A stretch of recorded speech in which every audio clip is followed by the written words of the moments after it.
Tol,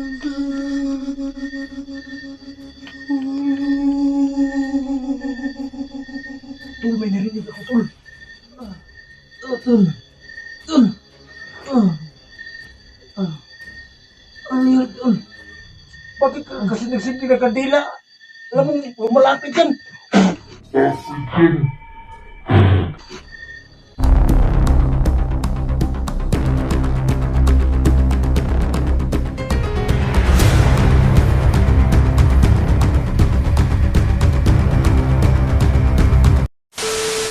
Pinatol. Ang ginawa ko. Di, iyan ko muna itong kamera ko. Kasi baka tumba to.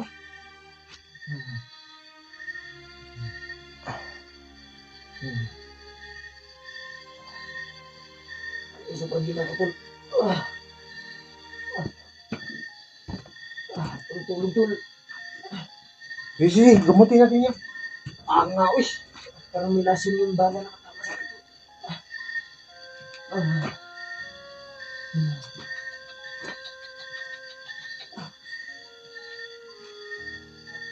Sobrang init mo.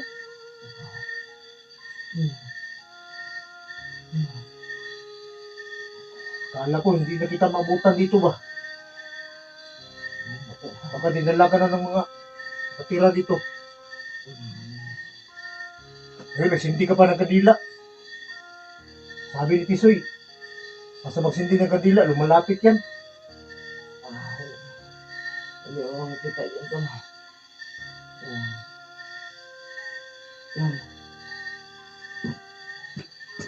Tingnan ko muna yung gamot ko na.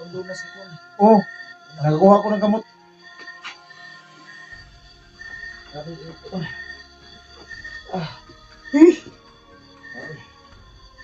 Salamat ako kung dumating ka.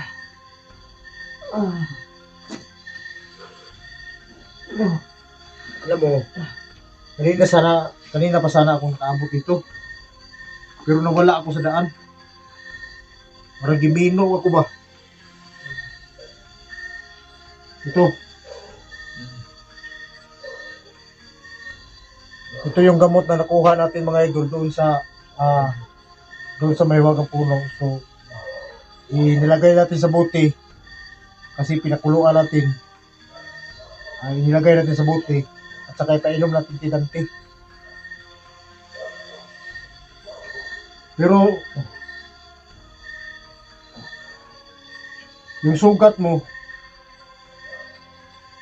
namamagayan, kaya yan nagdala sa iyo ng lagnat. Kung sa sinabi mo na may poison yung bala, baka yun yung nangyari sa'yo. Hindi to bago sa akin kasi parang ibis ako napatamaan, pero ito ang pinakamatindi. Tama na. Pero mag-alala yung bago nilagay ko nila sa ano. Bumangon ka. Para mainom mo ito. Uy, bangon ka. Ginit mo eh. Sugat mo. Init ko. Umiikot yung bahay oh.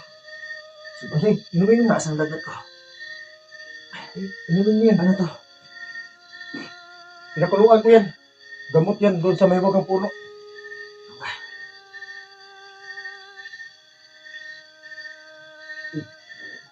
Ubusin mo. Ubusin mo yan.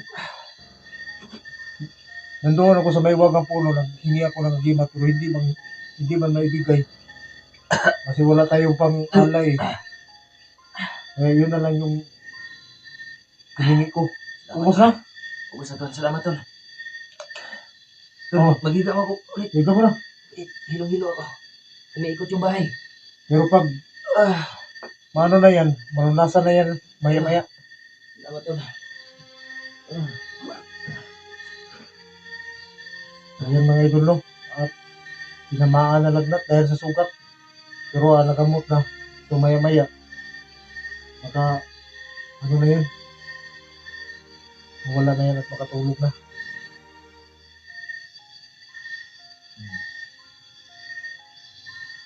Ayan. Pahinga na. Pahinga na mga idol. Sana si Tisoy hindi sana nagtagal doon. Dapat naabutan na ng gabi. Dapat bumalik na siya. Ngayon, hindi pa siya bumalik. Tapos wala kang kasama dito.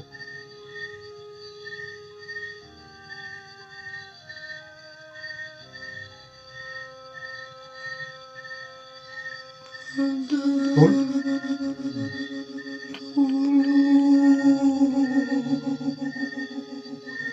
Tol, may boses ako narinig.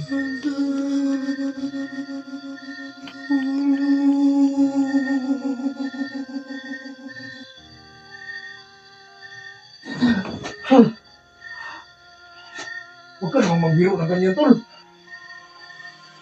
Ano, nandito tayo sa bahay mo? Uy! Huwag ka namang magbiro ng ganyan eh. Adan, Tol, tulong Adan. uy, huwag kang ganyan eh. Adan, tulungan mo. Tulong pisotin mo.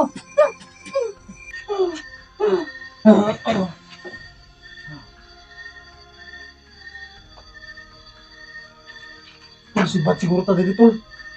Parang sinasapian ka ng ano.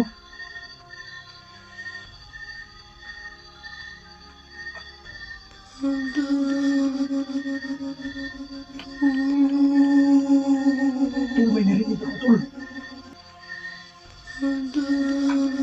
Hindi ako dito. Kaya mo.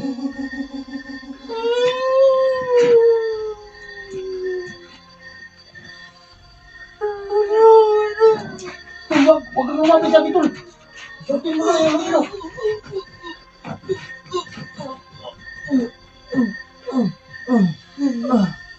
Tol. Tol.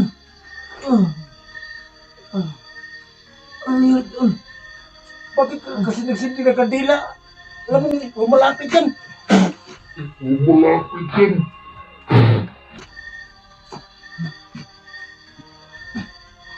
Ano nangyari, Tol? Pinatay ko yung kandila.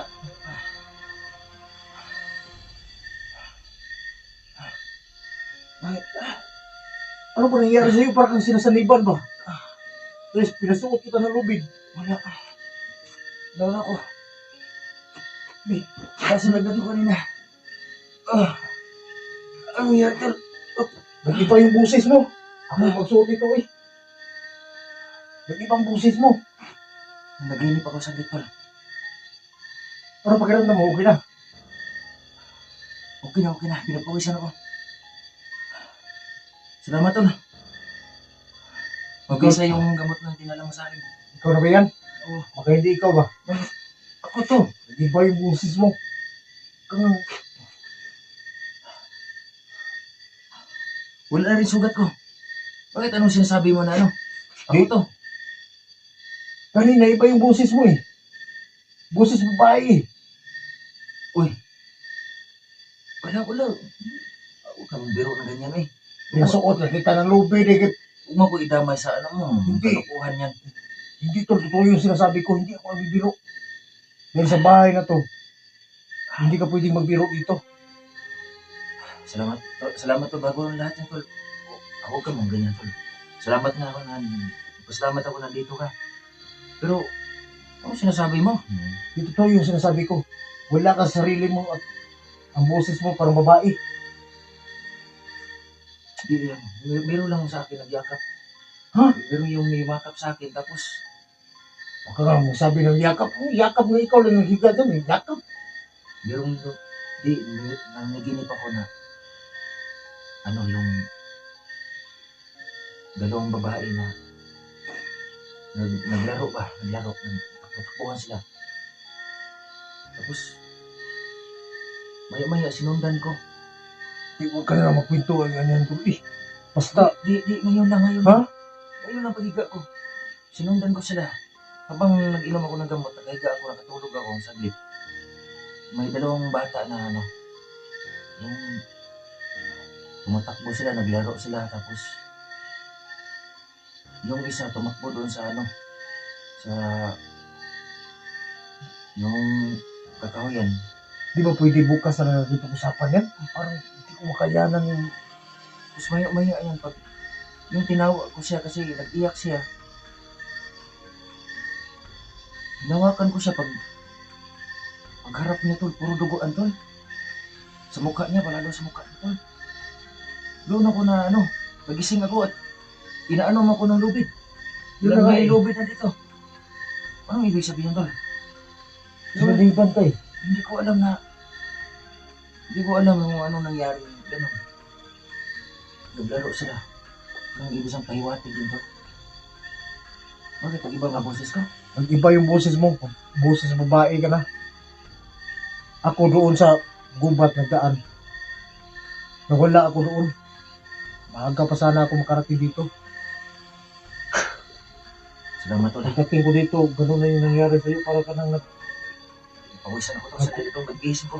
nag-bis na. Kasi nahuwasan ako ba? Ang basa-basa mo.